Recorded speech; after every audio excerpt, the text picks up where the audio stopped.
देख लीजिए, क्योंकि बिहार स्पेशल हम पढ़ रहे हैं तो आज हम बिहार स्पेशल में क्या क्या जानेंगे। बिहार स्पेशल में हम जानेंगे बिहार के वन्य जीव अभयारण्य को, साथ में बिहार के हम खनिज संसाधन को जानेंगे, उसके साथ ही बिहार की नदियाँ पढ़ेंगे। इतना ही आज हम अपने सेशन में बताएंगे। ये देख लीजिए, सबसे पहले है आपका बिहार का अभयारण्य। अभयारण्य वो क्षेत्र होता है जहाँ जानवरों को संरक्षित किया जाता है या पक्षियों को संरक्षित किया जाता है, उसको हम अभयारण्य कहते हैं। वन्य जीव अर्थात वन्य जीवों को संरक्षण मिलता है जहाँ पे, उसे हम अभयारण्य के नाम से जानते हैं। अब यहाँ पे देख लेते हैं कि बिहार में कौन कौन से अभयारण्य हैं। बिहार में आपका यहाँ पे देख लीजिए, ये जो है आपका वाल्मीकि नगर राष्ट्रीय उद्यान के नाम से जाना जाता है। बिहार में मात्र एक ही राष्ट्रीय उद्यान फिलहाल है, मतलब राष्ट्रीय उद्यान के रूप में मात्र एक ही है, जो है वाल्मीकि नगर। ये आप ध्यान रखेंगे। ये उदयपुर, साथ में आपको पश्चिम चंपारण में ये जो है ना उदयपुर वन्य जीव अभयारण्य है। तो पश्चिम चंपारण आपको क्यों याद रखना है, तो वन्य जीव अभयारण्य को लेकर के आपको याद रखना है कि वन्य जीव अभयारण्य यहाँ पे एक राष्ट्रीय वन्य जीव अभयारण्य है और एक आपका उदयपुर वन्य जीव अभयारण्य, ये दोनों के लेकर के आपको याद रखना है। अगला जिला है आपका वैशाली। वैशाली को क्यों याद रखना है, वैशाली में है बरैला सलीम अली जुब्बा सैनी पार्क। ये जुब्बा सैनी पार्क पूछे जाते हैं कि कहाँ पे है, तो बरैला सलीम अली जुब्बा सैनी पार्क जो है ना, एक जुब्बा सैनी पार्क आपका मुजफ्फरपुर में भी है, तो वो आप ध्यान रखेंगे, मुजफ्फरपुर वाला नहीं है। ये बरैला जो है ना सलीम अली जो है जुब्बा सैनी पार्क, ये वैशाली में पड़ता है। अब उसके बाद यहाँ पे है बक्सर का लोकेशन। बक्सर जो जहाँ पे बक्सर का लड़ाई हुआ था, आपको पता होना चाहिए 1764 में। बक्सर पश्चिमी बिहार है यहाँ पे, बक्सर पश्चिमी बिहार को आपको ध्यान रखना है। यहाँ पे देखिए, ये है आपका कैमूर, बक्सर के बगल में। आप ये कैमूर जो है, कैमूर में कैमूर वन्य जीव अभयारण्य है, तो इसको आपको याद करने की ज़रूरत नहीं, क्योंकि ऑलरेडी इसमें कैमूर लगा हुआ है, तो याद करने की कोई ज़रूरत नहीं है। उसके बाद यहाँ पे है आपका, ये आपका जो क्षेत्र है ये गया का क्षेत्र है। गया में गौतम बुद्ध अभयारण्य है, ये भी आपको याद करने की ज़रूरत नहीं है। क्योंकि गौतम बुद्ध का यहीं पे ज्ञान प्राप्ति हुआ था, तो ये गौतम बुद्ध से संबंधित है, तो आपको याद ही रहेंगे। साथ में यहाँ पे देखिए, ये पटना है, और पटना में जो है संजय गांधी जैविक उद्यान है, जो कि चिड़ियाघर है, जो आप लोग गए भी होंगे और बढ़िया से देखे भी होंगे। आगे है राजगीर, जो कि नालंदा जिला में पड़ता है। राजगीर में राजगीर अभयारण्य, पंथ अभयारण्य है। राजगीर अभयारण्य और पंथ अभयारण्य, तो मैं आपको बता दूं कि राजगीर में आपको राजगीर अभयारण्य भी याद रखना है, क्योंकि यहाँ पे जिला पूछ सकता है, पूछेगा कि राजगीर वन्य अभयारण्य किस जिले में है, तो नालंदा जिले में, क्योंकि राजगीर जिला नहीं है, नालंदा जिला है। और साथ में पंथ अभयारण्य को भी आपको ध्यान रखना है। उसके बाद यहाँ पे देख लीजिए, यहाँ जमुई पड़ता है, और जमुई में कौन सा है, तो जमुई में आपको ध्यान रखना है कि नागी डैम तथा नकटी डैम, दो पक्षी अभयारण्य है, नागी और नकटी को आपको याद रखना है जमुई में। नागी नकटी आपको ध्यान रखना है जमुई में। आगे है आपका मुंगेर में आपको क्या क्या है, भीम बांध अभयारण्य है। भीम बांध अभयारण्य आपको पड़ता है मुंगेर में, ये बात आप ध्यान में रखेंगे। उसके बाद आपका है भागलपुर का लोकेशन है। भागलपुर में आपका विक्रमशिला पक्षी अभयारण्य है, ठीक है। और यहाँ पे गंगा डॉल्फिन अभयारण्य है, याद रखिएगा, ठीक है। लेकिन एक डॉल्फिन सेंटर केंद्र खुला है, वो पटना में खुला है, ये बात ध्यान में रखिएगा, क्योंकि इससे संबंधित आप कंफ्यूज कर सकते हैं। गंगा डॉल्फिन अभयारण्य पूछेगा तो आपको हो जाएगा भागलपुर, लेकिन डॉल्फिन अनुसंधान केंद्र कहाँ पे खुला है, तो पटना में खुला है। ये बात दोनों भी आप बात याद रखेंगे जोड़ के साथ में।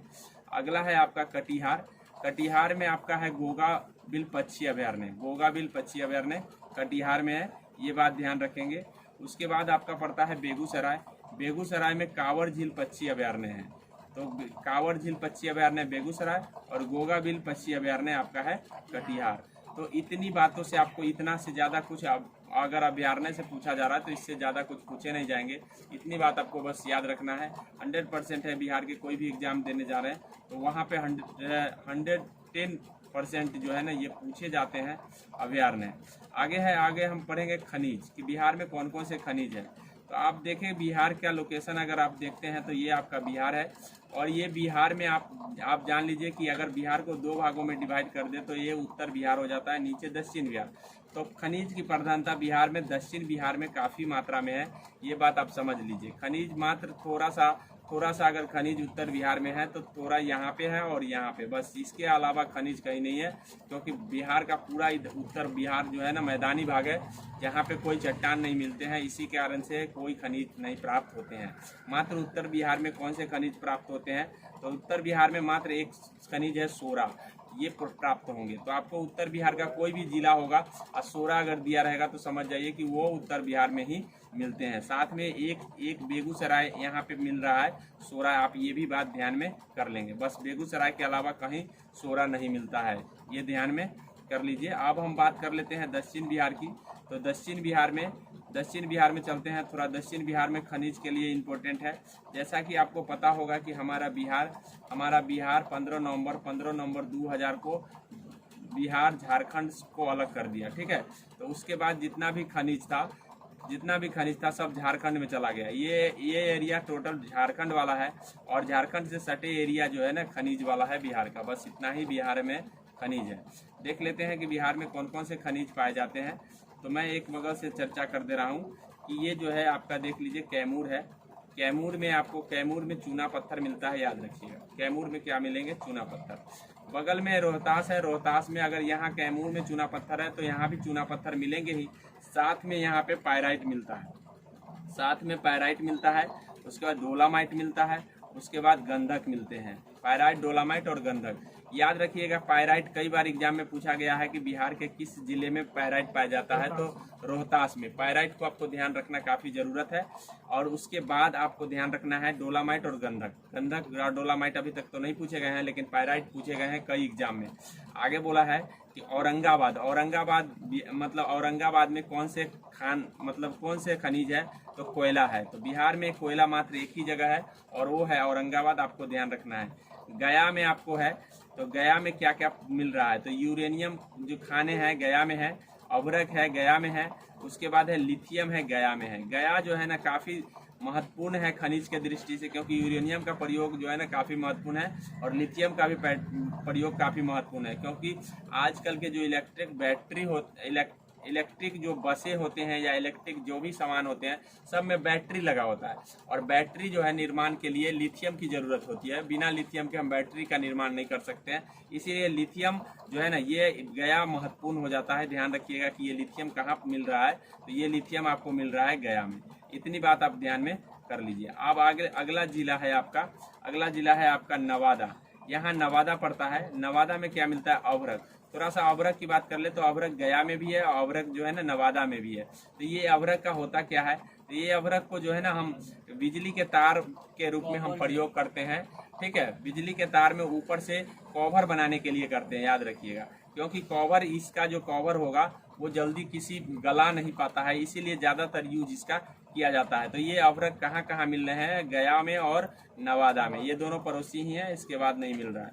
उसके बाद आपका पड़ जाता है जमुई में नागी नकटी डैम, हम इससे पहले आपको बताए हैं। नागी नकटी पक्षी अभयारण्य बताए हैं। तो ये ध्यान रखिएगा कि यहाँ पे सोना काफ़ी मात्रा में हाल ही में देखा गया है। तो सोने का भंडार अगर आप कहाँ मिलता है तो बिहार के जमुई जिला में। ये बात आप ध्यान में कर लीजिए। तो ये अनुमान लगाया गया है कि यहाँ पे बहुत मात्रा में सोना है, लेकिन अभी तक खनन नहीं हो पाया है। और हाँ, क्वार्ट्ज और फेल्ड्स्पार दोनों सेम ही नाम होता है, या तो फेल्ड्स्पार रहेगा या तो क्वार्ट्ज रहेगा। ये क्वार्ट्ज कहाँ पे पाया जा रहा है, तो आपको जमुई में पाया जा रहा है। आगे देख लीजिए, अगला जिला आपका पड़ता है मुंगेर। मुंगेर में क्या कौन से खाने हैं, तो याद रखिए कि मुंगेर में जो होता है मोपस्टोन या सिलिका सैंड या बॉक्साइट या क्वार्ट्ज और चीनी मिट्टी। तो याद रखिए कि आपको पता होना चाहिए कि ये क्वार्ट्ज आप 2 जगहों पर पढ़ लिए हैं, यही दोनों में कन्फ्यूजन होगा। एक तो मुंगेर में पढ़े हैं और एक आप जमुई में पढ़े हैं। तो याद रखिएगा उस समय ऑप्शन कोई एक ही होगा। क्वार्ट्ज जो है ना दोनों में मिलता है, और क्वार्ट्ज कहाँ मिलता है ये क्वेश्चन कई बार पूछा गया है, इसलिए ध्यान में कर लीजिए। और साथ में आपको ये ध्यान रखना है कि बॉक्साइट कहाँ मिलता है, तो बॉक्साइट मात्र मुंगेर में मिलता है, आपको यह ध्यान रखिए। गया में भी बॉक्साइट मिलता है, याद रखिएगा, कहीं गया रहेगा तो गया में भी, यहाँ दिया नहीं है लेकिन गया में भी बॉक्साइट की मात्रा पाए गए हैं। अगर गया ऑप्शन में होगा, ये ऑप्शन में नहीं होगा तो गया लगाएंगे, ये बात आप ध्यान में कर लीजिए। आगे है भागलपुर। भागलपुर में क्या मिलता है, तो भागलपुर में चीनी मिट्टी मिलते हैं। चीनी मिट्टी का कप आपने देखा होगा, कप बनाए जाते हैं चीनी मिट्टी का, ठीक है। और साथ में शीशा मिलता है, तो शीशा मात्र भागलपुर में भी प्राप्त हो जाते हैं, याद रखिएगा। और रेशमी कपड़ों के लिए भागलपुर प्रसिद्ध है, ये भी बात आप ध्यान में कर लीजिए कि भारत में रेशमी कपड़े कहाँ पर पाए जा रहे हैं, तो आपको है भागलपुर। तो इतना बात आपको ध्यान में रखना है। उसके बाद अब ये खत्म हो जा रहा है क्योंकि अब आपके पास कोई खनिज नहीं है। भागलपुर अर्थात अगर आपने शुरू किया है, अगर आपने कैमूर से शुरू किया है तो भागलपुर तक आपने खनिज को देखा है। आपको ध्यान रखना है चीनी मिट्टी मुंगेर और भागलपुर दोनों में मिलते हैं। मुंगेर रहेगा तो मुंगेर ऑप्शन लगाएंगे, नहीं तो भागलपुर रहेगा तो भागलपुर। हालांकि भागलपुर प्रसिद्ध है चीनी मिट्टी के लिए, ये बात ध्यान में कर लीजिए। आगे हम पढ़ेंगे अब बिहार की नदियाँ। बिहार की नदियाँ, जैसा कि आपको बिहार की नदियाँ, बिहार में नदियों का जाल दिख रहा है, ये फिगर के माध्यम से आप नदियों के जाल दिख रहे हैं, ये बिहार के नदियों का जाल है। जैसा कि आपको पता है कि बिहार को बीचों बीच जो बहने वाली नदी है वो गंगा है। गंगा बिहार को 2 भागों में विभाजित करती है। ये पूछा जा सकता है कि बिहार के बीचों बीच बहने वाली नदी कौन है, गंगा। अब इससे पता चल जा रहा है कि बिहार में जो है ना ऊपर से नदियाँ आ रही हैं, इस तरह से नदियाँ आ रही हैं, उसके बाद फिर इस तरह से नदियाँ आ रही हैं, तो ये सारे के सारे गंगा की सहायक नदी बन जा रही है, गंगा की सहायक नदी। अब इससे अनुमान लगाया जा सकता है कि बिहार के बीच में जो है ना ढलान है और ऊपर जो है ना ये सब ऊंचाई पर है और ये सब ऊंचाई पर है और बीच में क्या है, नीचा है। ये इससे पता चल सकता है। बिहार का अगर हम देखें लोकेशन और बिहार का अगर हम देखें भौतिक स्वरूप, तो इस तरह का स्वरूप नजर आ रहा है कि बिहार के बीच में जो है ना गड्ढा है और ऊपर जो है ना उठा हुआ है। इसका मतलब यही कारण है कि बिहार की जो भी नदियां हैं ये मतलब दक्षिण से भी आ रही है, उत्तर से भी आ रही है। तो पूछा जाता है कि उत्तर से ओर आने वाली नदी कौन है, दक्षिण से ओर आने वाली नदी कौन है। तो आप सबसे पहले ये याद कर लीजिए कि उत्तर से कौन कौन नदियां बहती है, ये जरूर याद कर लीजिए, सजाने के लिए भी दिया जा सकता है। तो उत्तर से सबसे पहले मैं आपको बता दूं, घग्गर या सरयू नदी जो है ना, पहल जो है यहाँ पे देख लीजिए, पहले घग्गर या सरयू हो गया, फिर उसके बाद गंडक हो गया, उसके बाद बूढ़ी गंडक हो गया, उसके बाद आपको ध्यान रखना है, उसके बाद आपका बागमती हो गया, बागमती के बाद इस तरह से आपको ध्यान रखना है, ये है आपका कमला हो गया, बागमती के बाद आपका कमला हो गया, कमला के बाद उसके बाद कोसी हो गया, उस तरह से आप देख लीजिए यहाँ पे महानंदा हो गया। तो ये सारे के सारे जो हमने नाम लिया है, ये सारे के सारे उत्तर से आकर बहने वाली गंगा में गिरने वाली नदी है। सारे के सारे गंगा और या गंगा के सहायक नदियों में मिल रहे हैं। तो मैं आपको बता दूं, सबसे लास्ट में यहाँ पे महानंदा को देखे और सबसे शुरू में हमने यहाँ घग्गर को देखे, बीच में आपने गंडक और बूढ़ी गंडक को देखा, साथ में आपने यहाँ बागमती को देखा, बागमती के बाद आपको कमला को देखे, कमला के बाद आप देख रहे हैं कोसी को, और कोसी के बाद महानंदा। तो ये सजाने के लिए भी कभी कभी एग्जाम में पूछ लिए जाते हैं कि भाई पश्चिम से पूर्व की ओर नदी को सजाए बिहार में गिरने के ऊपर, मतलब बिहार में जिस तरह से गिर रहा है उसी के अकॉर्डिंग आपको पश्चिम से पूर्व की ओर सजाए या पूर्व से पश्चिम की ओर सजाए, या पूछा जा सकता है कि कौन उत्तर से आ रहा है या कौन दक्षिण से आ रहा है, ऐसे प्रश्न पूछे जाते हैं। तो इन सभी चीज़ों को आपको ध्यान में रखना है। मैंने बारीकी से बता दिया है, 1-2 बार अगर रिवाइज करेंगे तो आपको लोकेशन याद हो जाएगा। यहाँ पे मैंने लोकेशन बता दिया है, ये घग्गर या सरयू उसी को कह रहे हैं, फिर गंडक है, बूढ़ी गंडक है, बूढ़ी गंडक के बाद आपको बागमती है, बागमती के बाद आपको पड़ता है कमला, कमला के बाद आपको पड़ता है कोसी, कोसी के बाद महानंदा। तो इस तरह से आपको ध्यान में रखना है। सबसे लास्ट में कौन हो गया, तो सबसे लास्ट में यहाँ पे देख लीजिए, सबसे लास्ट में पड़ता है महानंदा और सबसे शुरू में पड़ता है आपका घाघरा। क्या विद्यार्थी का कंडीशन देख रहे हैं। तो जैसा कि देखा आपने कि ये सारे उत्तर बिहार के नदियाँ थी जो मैंने आपको बताया है। तो अब थोड़ा सा हम और जान लेते हैं कि कहाँ से कौन आ रहा है, ठीक है। तो सबसे पहले हम बात करेंगे घाघर की, जिसको हम सरयू कह रहे हैं।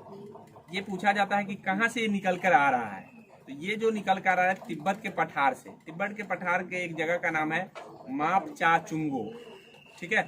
ये तिब्बत के पठार आप ध्यान रखेंगे कि यहाँ से आ रहा है सरयू नदी, ठीक है। सरयू को घाघर नदी के नाम से भी जानते हैं।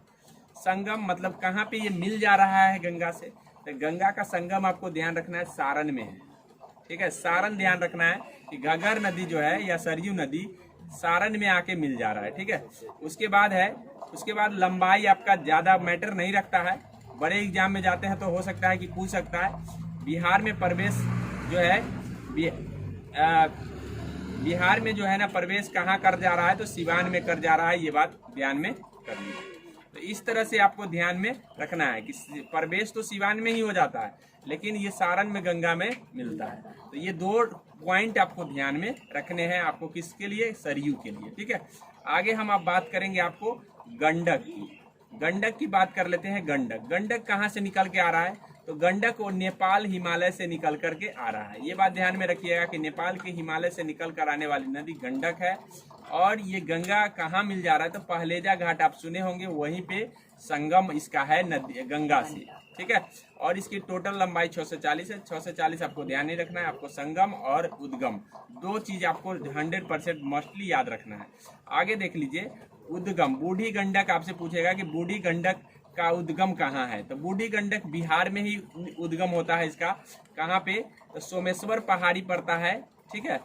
सोमेश्वर पहाड़ी पड़ता है चौतरवा और बिशम्भरपुर, पश्चिम चंपारण, ठीक है। पश्चिम चंपारण है चौतरवा और बिशम्भरपुर। तो ये कभी कभी चौतरवा और बिशम्भरपुर भी ऑप्शन में आ जाता है, इसलिए आपको ध्यान रखना है कि सोमेश्वर पहाड़ी ना होगा तो उस समय चौतरवा और बिशम्भरपुर होगा, ये ध्यान में कर लीजिए। तो सोमेश्वर पहाड़ी से निकल करके ये जो है ना खगड़िया में जाकर के गंगा नदी से मिल जा रहा है। अब ये पूछा जाता है कि वो कौन सी उत्तर बिहार की नदी है जो बिहार से ही उद्गम होती है और बिहार में गंगा में समा जाती है, उस नदी का क्या नाम होगा, तो बूढ़ी गंडक। गंडक नहीं होगा, बूढ़ी गंडक। इन चीजों को भी आपको ध्यान में रखना है। अब हम बात कर लेते हैं, अगली नदी आपका है बागमती। बागमती नदी को देख लीजिए कि बागमती नदी कहाँ से निकल के आ रही है। इसका निकलना जो है ना शिवपुरी श्रेणी से होता है। यही सोमेश्वर श्रेणी से, सोमेश्वर पहाड़ी से बूढ़ी गंडक है, और शिवपुरी श्रेणी से जो हिमालय के नेपाल हिमालय में पड़ता है वहां से ये आती है। और कोसी नदी में एक बदला घाट में मिल जाती है। यानी कहने का मतलब ये डायरेक्ट गंगा में नहीं मिलती है, ये पहले कोसी में मिलती है, इसलिए कोसी का पानी जो है ना ज्यादा हो जाता है। तो आपको ध्यान रखना है कि कोसी की सहायक नदी ये बन गया है बागमती। तो ये ध्यान में कर लीजिए कि पूछा जा सकता है कि कोसी की सहायक नदी कौन है, तो बागमती है, ठीक है। और उसके बाद आपका पड़ रहा है कमला नदी। कमला नदी के बारे में जान लीजिए, ये महाभारत की श्रेणी से निकल के आ रहा है। महाभारत की श्रेणी सिंगोलिया गढ़ी में पड़ता है, वो नेपाल में ही है। ये महाभारत की श्रेणी कहाँ पड़ता है ये पूछा जाता है, तो नेपाल में पड़ता है, ये बात ध्यान में कर लीजिए। उसके बाद है यहाँ से कौन नदी निकल रहा है, कमला नदी निकल रहा है। ये कहाँ जाकर के मिल रहा है, तो बदले घाट में जाकर के कोसी से मिल जा रहे हैं। तो दोनों के दोनों कोसी की सहायक नदी बन गई। दोनों के दोनों किसकी सहायक नदी बन गई, कोसी की सहायक। ये बात आप ध्यान में कर लीजिए। उसके बाद आपको हम है कोसी नदी। कोसी नदी को आप जान लीजिए कि कोसी नदी कहाँ से आ रहा है, तो कोसी नदी खुद नेपाल एवं तिब्बत से आ रहे हैं। और इसका जो है ना मिलन जो स्थल कुर्सेला कटिहार में पड़ता है। मतलब कोसी जो है ना कटिहार में जाकर के कुर्सेला जगह का नाम है, वहां पे ये गंगा के साथ मिल जाती है, ठीक है। बिहार में कहाँ प्रवेश करती है, तो सुपौल में प्रवेश करती है। इतना बात आपको ध्यान रखना है। कोसी नदी, कोसी के दो सहायक नदी हमने बताया है, एक बागमती या एक कमला। ये बात भी आप ध्यान में रखेंगे। लास्ट छोर पर, पूर्वी छोर पर आपका नदी है, ये नाम है महानंदा। महानंदा नदी को आपको ध्यान में रखना है कि इसका उद्गम स्थल कहाँ है, तो ये दार्जिलिंग, ठीक है। दार्जिलिंग पश्चिम बंगाल में पड़ता है, ये बात ध्यान में रखिएगा। वहां से ये निकल कर आती है। और उसके बाद है गंगा में, जो है गंगा में ये गोदावरी घाट, गंगा नदी में गोदावरी घाट जो कि बांग्लादेश में पड़ता है। कहाँ पड़ता है, बांग्लादेश में। बांग्लादेश में मिलता है, अपने बिहार में नहीं मिलता। बिहार से होकर तो बहता है। ये पूछा जाता है कि वो नदी कौन है जो बिहार से भी नहीं आती है, ठीक है।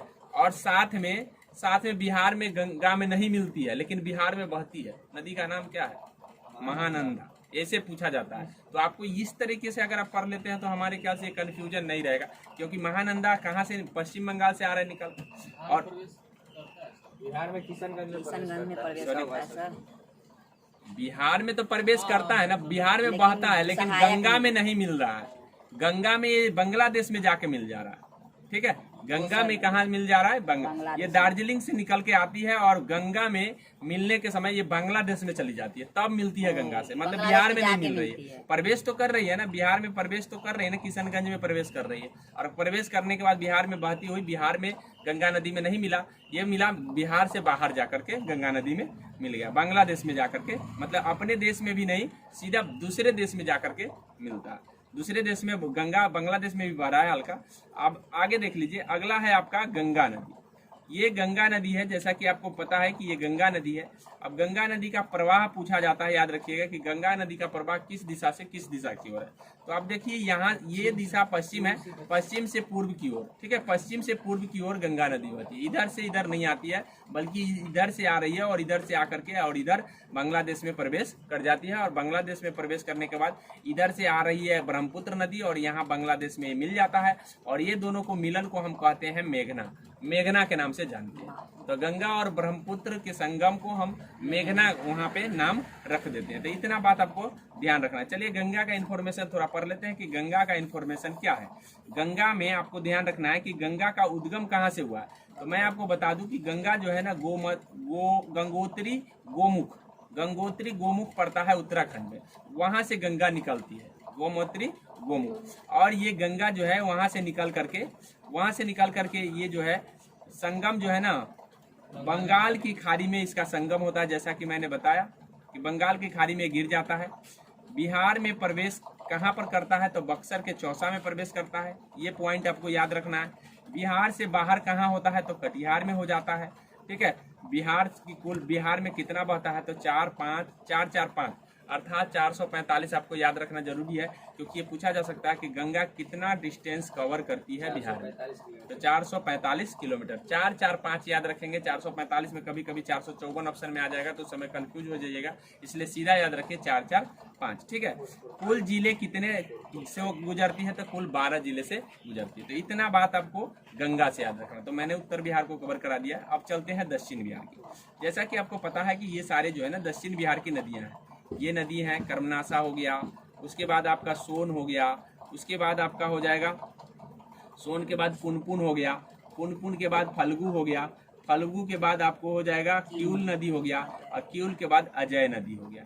इतना नदी जो है ना आपका जो है आपको दक्षिण बिहार की, मतलब ये नदी तो और है लेकिन इतना नदी से एग्जाम में पूछे जाते हैं, इसलिए आपको इतना नदी को ध्यान में रखना है। सबसे पहले कर्मनासा, सोन के बाद पुनपुन, पुनपुन के बाद फल्गु, फल्गु के बाद आपका हो गया क्यूल, और क्यूल के बाद अजय।